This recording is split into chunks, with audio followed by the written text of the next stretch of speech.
Ang ginagawa ko nga pala itong nandito sa may butas na ito ay isang chain. Ito yung kadena nung angkla namin. Tapos na kasi kaming malinis na yung angkla. So may mga video ako na nauna kung paano binaba yan. And then ngayon binabalik na namin dito sa may chain locker. So kailangan kong i-arrange para maganda yung kamada nitong chain. So, binoise over ko na lang ito kasi sobrang ingay nung windlass. Naka-airmap pa ako kasi hindi ko makayanan yung ingay. And yan, kaya bilang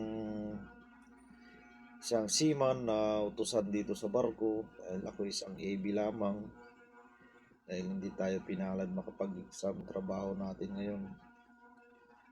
Although mahirap pero kakayanin naman para sa pamilya, sa pangarap,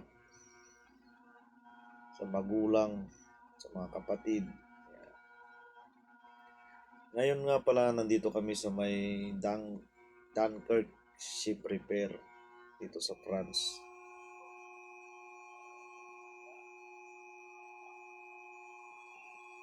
Kakangawit din. Trabahuhin ito.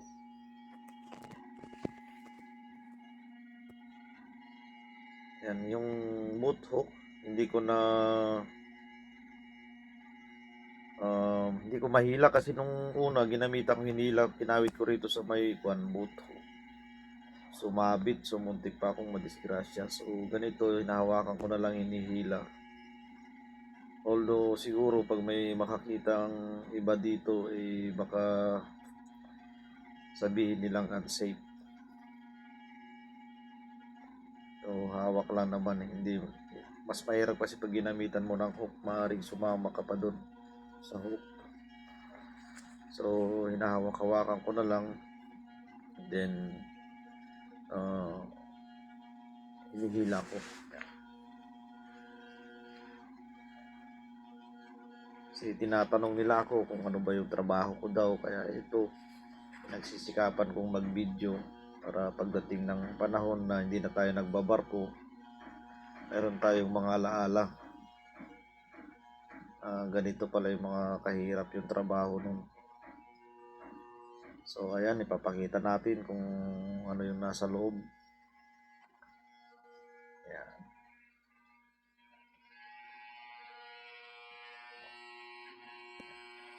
Medyo malabo ng kasitungkan natin flashlight na gamit nun, kaya ganyan. Ayan, malaking kadena yan.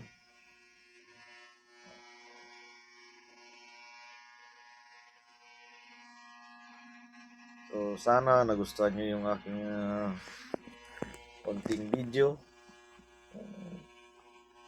Sumusuporta, salamat. Hindi naman ako naghahangad ng sobrang dami ng manood. Nagkaroon lang ako ng tawag na nga rito,